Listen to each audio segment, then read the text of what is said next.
So, I mean, if unless you're new to Critics Week, you know how this works. Usually after the films, or usually the main thing about this event is that we have very long conversations or discussions or debates. You can call it whatever you prefer. And I was thinking, because this film plays a lot with expectations, or like what you expect of a film when you start watching it, what you expect of these characters when the film starts, and then what unfolds later. But also, for me at least, being a film critic, and Frédéric being a former colleague film critic, I also had some expectations. No, when you watch a film by a film critic or former film critic, you always, I don't know, you think a film is going to be some way or some other way, and then at least for me, this film was very far from my expectations in a very interesting way. So usually the expectation for a debate is that we start with a very big question that is going to cover a very big topic. But first, to break that expectation, I would like to ask you to describe or go through what we have seen and heard. What is that you have seen and heard?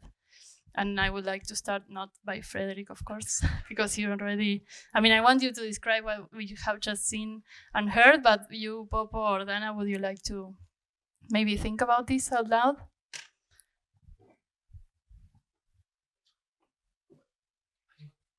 Yeah, like what to describe simply, or like your first this what we have seen and what we have heard here this afternoon in the film. So I'm still fascinated by the term of a debate, because I thought I come here for a discussion. For lunch, at lunchtime, we already saying like who's gonna disagree with who, but it seems like it's still harmony at the moment. What I heard, what I see, I'm fascinated by the fact of so in the synopsis mentioned about Berliner going there. Like I assume 3 of them comes from Berlin. Is that true, or I didn't write that synopsis. I didn't? Where did I? So Do you agree? I don't know where they're from. Okay. I think Anyway, they they're speak very German. Yeah. Um, Like they wear socks inside of their sandal. I mean, hey, right? So it's kind of hot.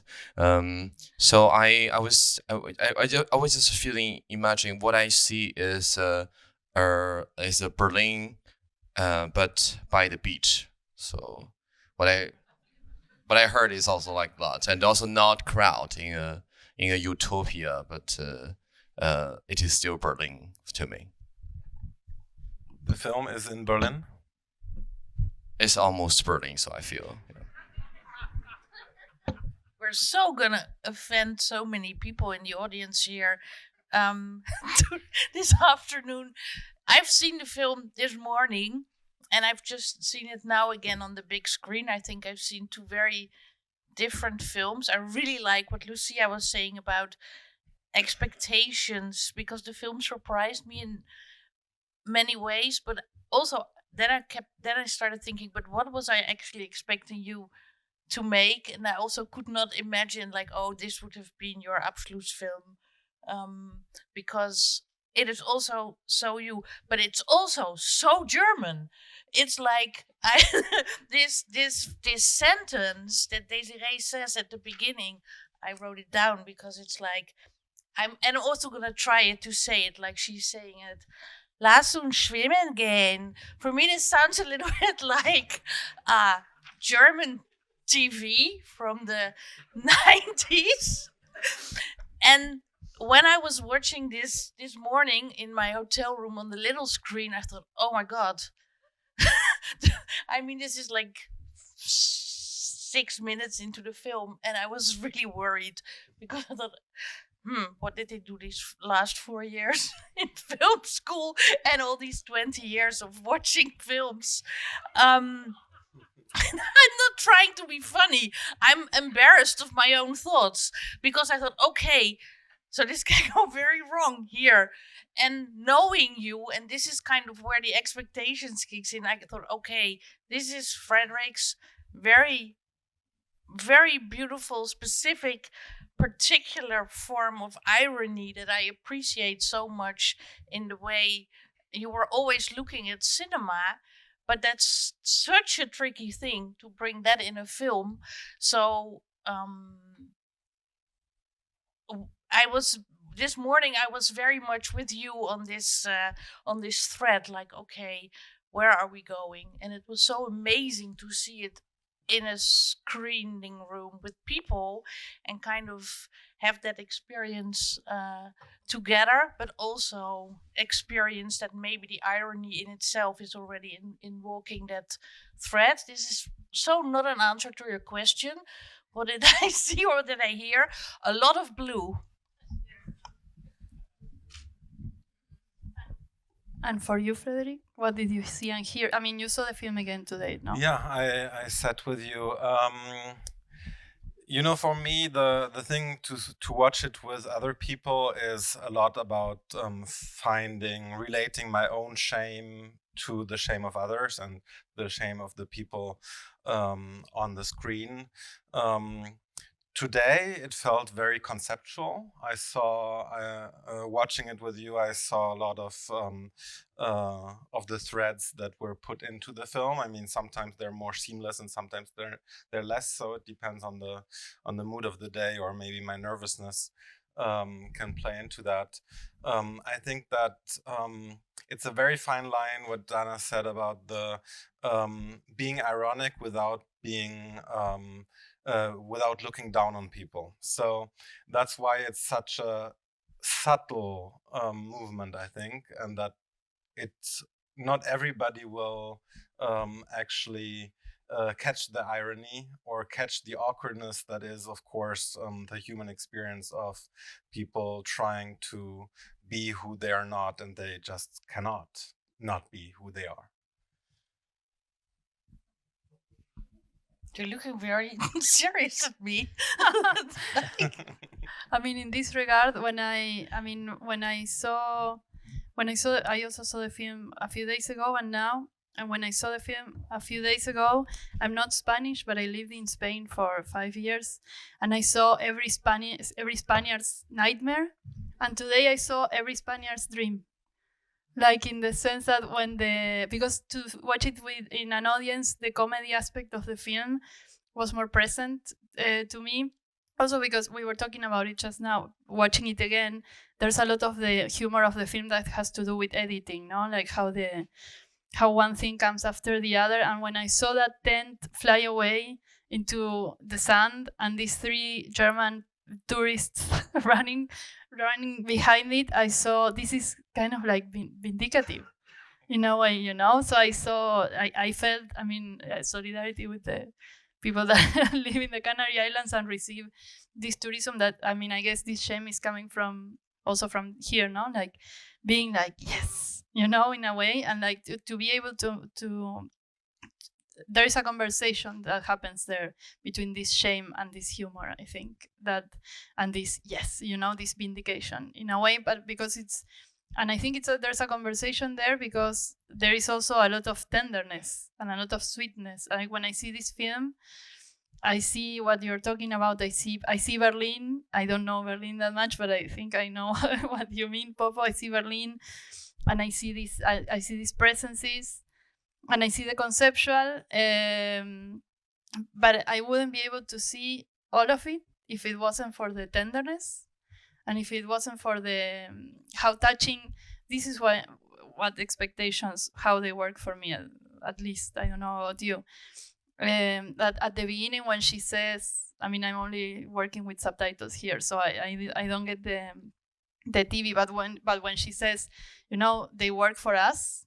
The people from the house, they have to wait for them. They work for us. I was like, oh, this is going to be difficult. And how you come, how this relationship with this character changes so much throughout the film and all of the characters. And it has all these peaks. This is the tenderness that lets me have a conversation.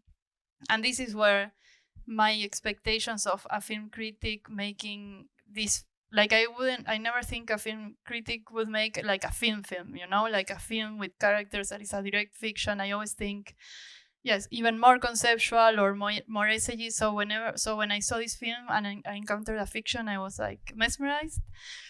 And this is what I see, maybe this, no, like in this, that this combination of shame and tenderness is what allows me to have a conversation with these characters with which otherwise I would never relate to. No, I would always like feel repelled to. But this film makes me get closer to them, and this is what I see also, like closeness in a way, or like varying distances. I don't know. I just want to add that thanks for mentioning the tent thing. That make me feel why that is Berlin, because I feel it is such a symbol that we are all like that, without paying attention and let our tent fly away and chasing and get lost and even worse ourselves. I've been seeing so many cases like that maybe not just in Berlin, but in many cities and nowadays. Especially left wing and to consider to be progressive, but actually having free fall in the moment. And would you like to talk more about that?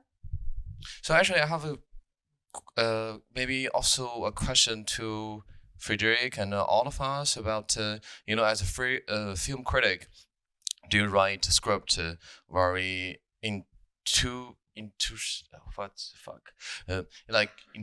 intuitively, or do you have like a film critic voice to yourself when you are creating your own work? Yeah, I think it varies. The film critic is not someone that I summon. So in a way, it has more to do about having seen many movies and having predilections, having discovered that certain kinds of cinema are closer to me. So when writing, sometimes there will be a kind of voice coming that something is close to what I don't like, or that it doesn't surprise me, or that it's close to something that that I've seen already, and I wouldn't want to see again. But other than that, I think that the process of writing and creating something new isn't a lot alike to writing reviews. I think that's actually a quite different process. What do you think? Yeah, so I wrote some stuff for theater. For me, it was very close, but maybe that's in terms of research, and it's very close to the film is also something that you somehow absorb, and then the review is what you make of it. It's kind of a digestive process, and for me, creating something new was very, very similar. So, but I'm not really prepared to be talking about that process so much. I think there is something that I can say about it that is kind of tags into what you're saying.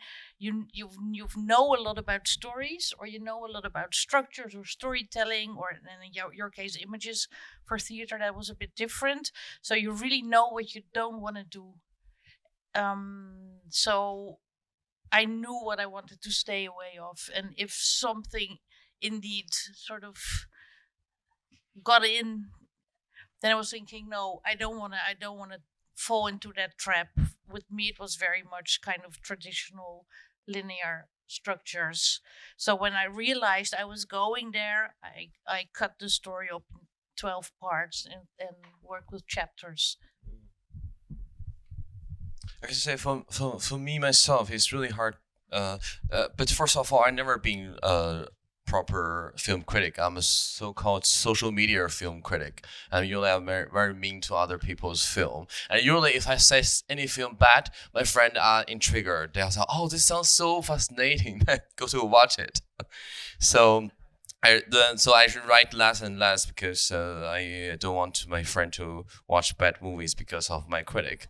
And I never been really a proper programmer because I only do some curation for Beijing Queer Film Festival. I'm an advisor for the program, and also time to time I do some curation with Cinema Transobia here in Berlin, and also some other short film festivals, Hamburg, Dresden, in Germany. So I just have my freedom to watch film I want to watch, and where I can put them together. I enjoy the progress. It's like a cooking, you know. So when I was so currently I just finished my debut feature script, and when I was writing, and definitely sometime I could stand from the outside to from the third party's role and seeing my script like I was, if I am the commissionary editor, or if I'm a curator or film critic, how would I see the film? And definitely I sometimes feel, oh my god, this is something I would criticize about, but how can I change, or how can I present it in a different way that is personal, but also new and unique?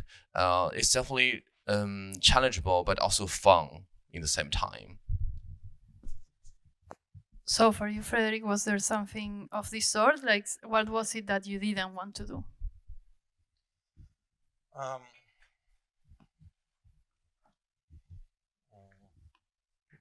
It's not an easy question to answer, actually, because what I don't like to do is more about specific kinds of camera movements, or I don't like to have specific kinds of perspectives. I don't like it when when a film creates a kind of knowledge about what's happening on screen before it happens. I think it has something to do with being modest in front of what's going on, and being curious about what's going to happen on screen. So even if I know as a filmmaker where I want a scene to go, I wouldn't want the camera to anticipate that. Those are the kinds of, I think, more documentary ethics that can play a role in fiction cinema too, but it's also not a rule that will be true for every moment in every film. It's just more a general feeling of where I'd like to stay humble. And you didn't go into the psychology of the figures, the characters. I think because you sort of introduce something and then you shift the perspective, so you always keep us surprised about who they are. And you're also, I think, against a lot of more traditional 3-act structure rules. You just do like these 2 boom boom boom 3 inciting incidents, let's do it, they lose their money and they're out of the house and we're giving no explanation, and they're out in the desert. And actually I like that there's like in any more traditional film, and I'm always thinking about, especially since you're making a film like this in the framework of a school, there will be always coaches or teachers, whoever, and later on producers saying, yeah, but why? I don't know why. And if I don't know why, I cannot feel with them. But actually, it's really refreshing that there is not a real explanation, and that even the kind of after the fact clues that you get are, even you're not entirely interested in explaining it to the audience, because there is something about a mother, there might be something about class going on, but there might be also the exact opposite going on, and that kind of makes it really hard to think of, okay, but who are these people, where are they coming from, do the Richard Brodyisms, like what are they reading, etc etc. They're kind of, they're also a little bit like stones in the desert that you happen to have picked up and organized in a certain way. But I like that. But that's in general what I find interesting about cinema, that there's little bit left for me to do. Yeah, I wouldn't mind seeing the movie that you just described with all these answers, with all these whys and all these psychological developments happening. I actually quite enjoy watching movies which follow these paths. For me, I think it's this particular movie is quite abstract. I mean, of course, it's not only abstract. There are these very down to earth or explicit moments where things are brought up in dialogue or in actions. But at the same time, I think that sometimes minutiae or kind of psychological determinism will make something smaller because it brings it down to one specific kind of constellation. Whereas when you're further away from that, it becomes more about concepts of experiences that can echo to something that you might have lived. And I think this kind of eroticism that is charged in there, that we don't really know where it's coming from in the movie. We don't know about sexuality. We don't know about their past and their futures and how they might relate to each other. For me, it's a very queer movie, but it's not talking about queer issues. It's not at all explaining a queer journey. So it might be, to some people, it might be not queer enough. But this is something that I think is an experience of many queer people to never be enough. Yeah.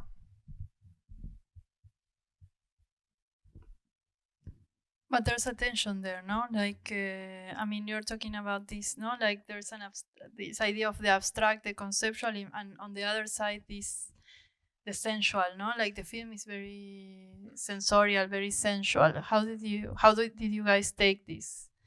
I mean, thinking about this also, expectations of what you were saying. No, this is a queer movie, but maybe it's not queer enough for some people. Where is this coming from? Is it from this tension or? From the tension between the sensual and the conceptual, what do you mean? Yeah. Yeah, I like it when things are quite unpredictable, and in this sense, I like to combine these elements. But there's no, I don't know whether there's a dialectic with a clear third part. I think there is a tension for sure, but I wouldn't be able to answer where it leads us. And for you guys? Yeah, but I think that's precisely the queerness of it, that there is no binary anymore. So it can go, say, either way, both ways, more ways, or no way. And I guess that's in the style and in the form, and then there might be queerness in the subject. But I think actually that's also kind of boring when things are addressed more in a narrative way through dialogue or whatever. So I guess actually not reducing it to a theme or a subject, gives this openness, not to use the word fluidity or anything, that is telling you a lot. I'm also thinking, can you speak a little bit about films that actually inspired you in the making? Because I was also thinking of, say, Stranger Than Paradise. It could be the Stranger Than Paradise of our day, but then with the blue and the purple of the volcanic sand, and that immediately gave me a kind of a new view on that film. But that's also very much a film that was important for my generation, I think. So I'm interested to know what were the kind of inspirations or influences that were floating around in your mind? When discussing it with Max the DOP, we did look at some movies that could be interesting to have in the back of our minds, and I remember that, of course, Beau Travail was one of them, by Claire Denis. Stranger by the Lake by Alain Guiraudy was one of them. I don't remember whether we talked about it, but because you're mentioning Stranger in Paradise, I was also thinking of Gary by Gus Van Sant. But those are more kind of films that have some interesting perspectives on landscape. I think that's I think the commonality of those movies. And of course there's something queer in them that's not quite different in the three of them.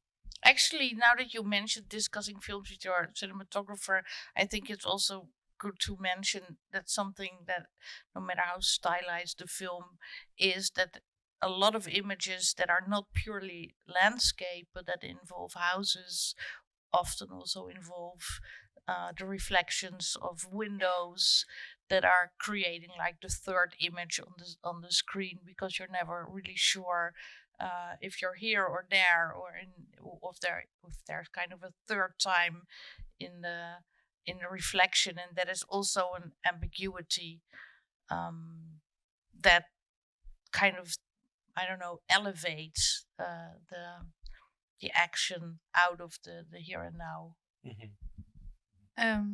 Going back to I wanted to hear, Popo, you were talking before about having this, like confronting yourself in kind of like performing these personalities of if you were, or like this idea that when I'm curating in a queer film festival, or when I'm writing a script, so you have conversations with yourself as if you were someone else. If you were to think about this film, or someone else, no, because we are ourselves, many selves in these different positions that we perform all the time, no? If you were as a queer curating a queer film festival, or as a queer curator, which are two different things, how would you think about this film? So firstly, I'm fascinated by how film critics are obsessed with French cinema, or just you two. Honestly, I'm nearly not a big fan, because I don't like the sound of French language itself. And I'm sorry. Excuse me? It's very personal. I'm drunk, so, and but of course, when you look at the global queer filmmaking, and there are so many examples of French cinema being very sensual, and our queer film festival in Beijing is hosted partially at Alliance Francaise, the French Institute. So every year we're asked to program some French films, but when you think about sensual sensations in cinema, this reminded me of a dialogue of me with a Moroccan friend of mine. It's quite interesting. We're talking about, I don't know if any of you watched the Moroccan, it was supposed to be the first Moroccan queer film called The Blue Kafta. And I asked the friend, did the film pass the censorship, and could it show in Morocco? And he said yes. And because the filmmaker has good connection with the censorship department, and also they have some big power. And secondly, because there was no kiss in the film, not even like a same-sex kiss. There was also no hetero kiss, because neither of them are allowed, if I remember correctly what he told me. And this drove me crazy. So, there was no kiss in that movie? I thought they had intense sex, because there was this hammam scene, and they were naked, and but they said, but there was no kiss. Then shit. But in my mind, they kissed and have sex in the film. So I don't know how did they create this nudity without a kiss, but to give me a sensation of how intense the sex is. But actually, in this film, I just realized, okay, there was a lot of a kiss, but there was actually no no explicit sex, no actually even just from we don't see them fuck at all, right? But it's another direction of sensation on queerness.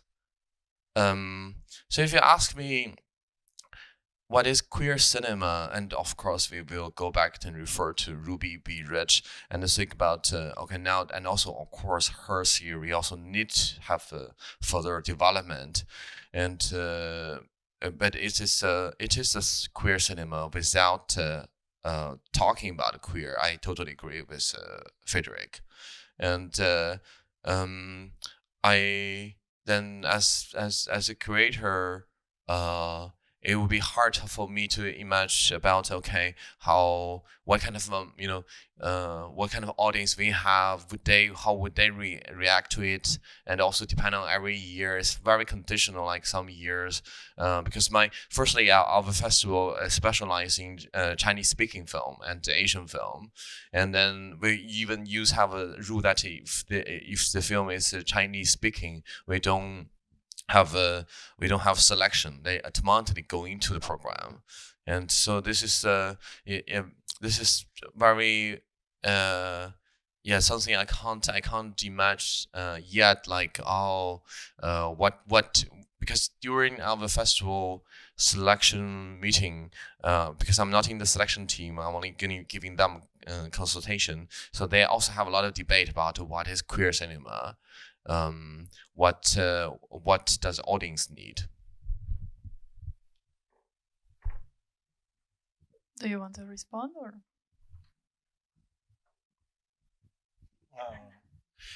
Well, I think there is in queer festivals in the world, and I can't speak to the festival you work for because I haven't been there, but other queer festivals have a very strong community belonging feeling, which is, I think, the biggest quality, but also in my sense as a cinephile, it's also a drawback, because it's so much about identifying cinema you belong to, which is, I think, rooted in the fact that most cinema does not belong to queer people. So most of cinema, when you go through life, is cinema that is not meant for you, but you are allowed, if you want, to bridge the gap and make it your own, which of course we do. But because of that, I think that there is a sense of making films smaller because they need to be very recognizable as part of your family, and I think that's something that I miss in queer cinema, is to be open and undefined, and to not explain yourself as connected to a specific kind of sexuality and a specific kind of experience, but relating to a bigger one. Has this film been shown in any queer films, film festivals yet? Not yet. So you mean kind of like you would want queer cinema to feel the right to be opaque also, no? Like not to be so transparent? Yeah, opaque is part of it for sure. I mean, opaque sounds a little bit as if it was hiding something, and it's not what I mean.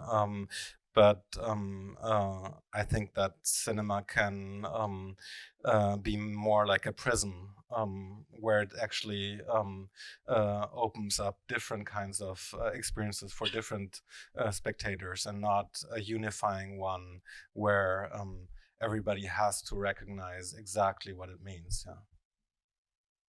I don't know if, because we have 10 minutes, so I don't know if people would like to join the conversation, or anyone has a question or a comment. Please do. That they would like to extend. There's a microphone, and I don't see you very well, but Anyone wants to say something? Yes. Yes. Yeah, first of all, I enjoyed the movie. I liked it. And I was just wondering, because you were also talking about that, different varieties of basically people, if there was a conscious decision by you to basically have two black characters as the main protagonists, because I guess when you're the director, it also opens a different layer of what can you say about people that have different, obviously, experience of life, or if that was just an unconscious decision, or yeah. No, of course it was conscious. It was a decision that I made while writing. So I was looking back at my short films and I realized that they were not as diverse as my life and my surroundings. And I felt that this is something that happens when you write characters as nondescript, when you don't define how you're going to cast them. Because there is just the basic experience that casting will lead you to see many different people, and there are in Germany a lot more actors who are white or passing as white. So if you don't define it beforehand, you can very easily land at, statistically at least, land at having all white cast. So I didn't want for that to happen, so I did write it as two black characters, and then I was joined for writing the script by Naomi Bechert, who couldn't be here tonight because she's in Benin researching her new her second feature as a writer. And she helped me to bring also her perspective as a black woman to writing these characters, of course, and then working with the actors. What happened was, in the casting process, was that we ended up casting three actors who are, I mean, even if one is passing as white, who are all three POC. And what about the class issue? How did that go into the writing? Because we have this, no, like we have characters sometimes in pairs, no, and there is tensions between different. No, there is, I mean, the two black characters. There is the sexuality, but there is also the class issue. No, like we have one character that is clearly rich or has a rich mother, and then these other two characters that at least they seem of a different class, no, of a lower class. Mm-hmm. So how did that came to be? I just thought it would be fun. So yeah, looking at, I mean, being on this kind of island where there's a lot of thinking about where are you and how do you belong to this. And I mean, it's a crazy idea, especially today, to decide to be in this kind of space where there's stones and stones and stones and almost no vegetation, and you're thinking about, who am I, in which place am I in society to decide to be on this kind of island out of fun. So I think this brings to light a question about class or milieu, or how do you relate to your surroundings, and I wanted to put that into the middle of the story, and be kind of a starting point for their relationships in the trio. And what do you guys think about the class divide in the film, or the class issue, or the momentaneously downward class mobility that these characters have? I found the class issue really one of the most funny things of the film, but also one of the potentially most problematic things of the film, because as a spectator, you're also here confronted maybe with your own prejudices you may have that are perpetuated by cinema, I guess even more than when it comes to other points on the wheel of power and privilege. And then when it comes to class, because and that's actually why this little conversation between Elias and Sal is super interesting when it goes to the privilege of saving up money, that I found really smart, because that's actually, you feel like, oh, if you're spending money, then you have the ability to spend money, but that's not always the case.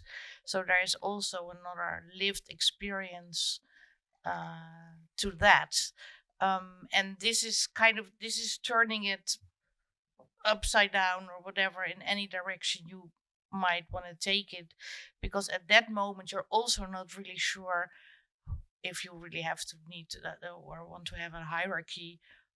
So like, of the two of them, who is actually the more fortunate? And I found that smart, but also like, okay, but I have to read a lot into this, and this is also where I'm making assumptions, and they can go either way. But I like that a lot.